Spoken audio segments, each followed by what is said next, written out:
پرانے وقتوں کی بات ہے کہ ایک گاؤں میں ایک خوبصورت لڑکی رہتی تھی۔ اس گاؤں کا نام چندن پور تھا۔ ایک دن اس کے باپ پریشانی کے عالم میں گھر کے اندر داخل ہوئے۔ اس کی سانس پھولی ہوئی تھی۔ وہ لڑکی بھاگ کر اپنے باپ کے پاس گئی۔ اس نے اپنے باپ سے پوچھا تو اس کے باپ نے جواب دیا کہ جلدی سے ایک گلاس پانی کا لاؤ۔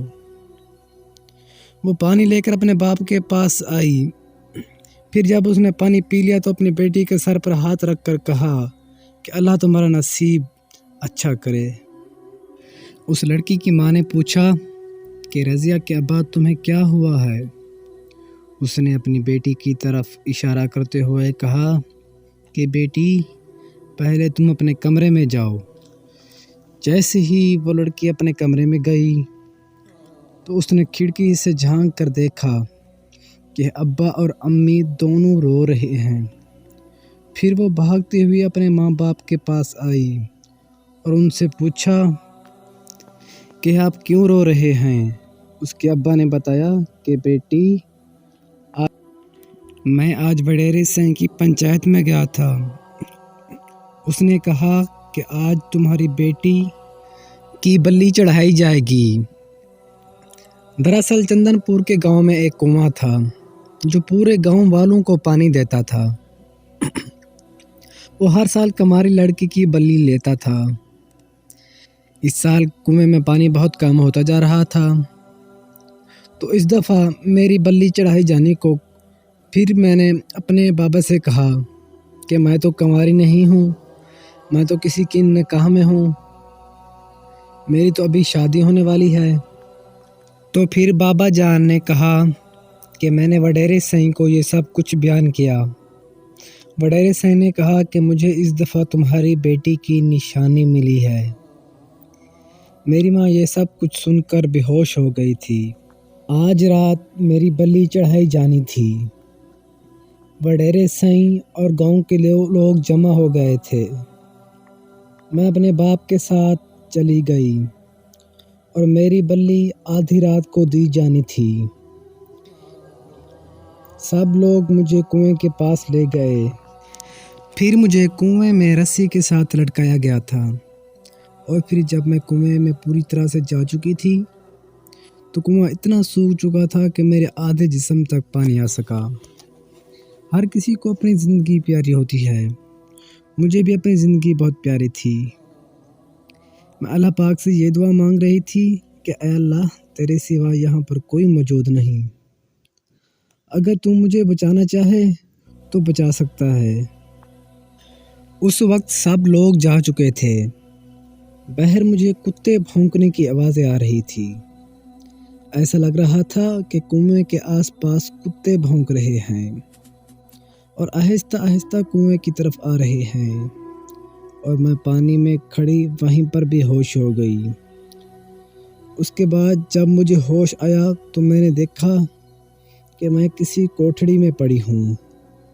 میں جلدی سے اٹھی اور کہا کہ کون ہے جو مجھے یہاں پر لے آیا ہے، اور میں تو کنویں میں تھی۔ تھوڑی دیر بعد وڈیرے سین کا بیٹا آ گیا۔ اس نے کہا کہ میں تجھے یہاں پر لے آیا ہوں۔ دراصل بات یہ ہے کہ وہ لڑکی رضیہ اپنے منگیتر ارسلان کے ساتھ ایک دفعہ کنویں سے پانی بھرنے گئی ہوئی تھی۔ ابھی ان کی شادی نہیں ہوئی تھی۔ یہ دونوں وہاں پر بیٹھ کر باتیں کر رہے تھے۔ وڈیرے کی گاڑی وہاں پر آئی اور بہت سی مٹی ان کے اوپر چلی گئی۔ پھر اس لڑکی نے زور سے کہا کہ کون اندھا ہے جس نے ہمارے اوپر مٹی پھینکی ہے، دیکھ کر گاڑی نہیں چلا سکتا؟ پھر وہ چھوٹا وڈیرا گاڑی سے اترا اور اس نے ہم سے کہا کہ کس نے مجھ سے بدتمیزی سے بات کی ہے؟ تو ارسلان آگے کھڑا ہو گیا اور اس نے کہا کہ میں نے۔ وڈیرے نے کہا کہ تمہاری آواز کب سے زنانہ ہو گئی ہے؟ تو پھر ارسلان نے ان سے کہا کہ ہمیں معاف کر دیں، آئندہ ایسا نہیں ہوگا۔ وڈیرے کے بیٹے نے مجھے دیکھ لیا تھا۔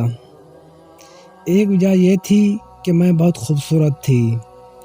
وڈیرے کے بیٹے گاؤں کے خوبصورت لڑکیوں کو اٹھا کر لے جاتے تھے۔ پھر وڈیرے نے میرے بالوں سے پکڑا اور گھسیٹتا ہوا مجھے اپنی گاڑی میں لے گیا۔ ارسلان کو 2 گارڈوں نے پکڑ رکھا تھا۔ وہ گاڑی میں مجھے لے گیا۔ اس نے میری دونوں کلائیاں پکڑ لی۔ ڈرائیور سے کہا کہ گاڑی چلاؤ۔ گاڑی کے پیچھے پیچھے ارسلان بھی بھاگتا ہوا آ رہا تھا۔ وہ مجھے اپنے ڈیرے پر لے گیا، مجھے اندر لے گیا۔ جیسے ہی وہ مجھے اندر لے کر گیا تو میں نے دیکھا کہ بڑا وڈیرا سنگھ کچھ لوگوں کے ساتھ باتیں کر رہے ہیں۔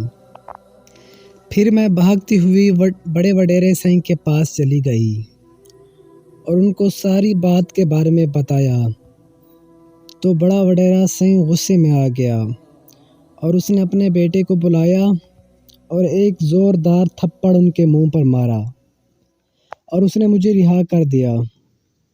پھر میں نے بڑے سنگھ کا شکریہ ادا کیا اور ڈیرے سے باہر چلی گئی۔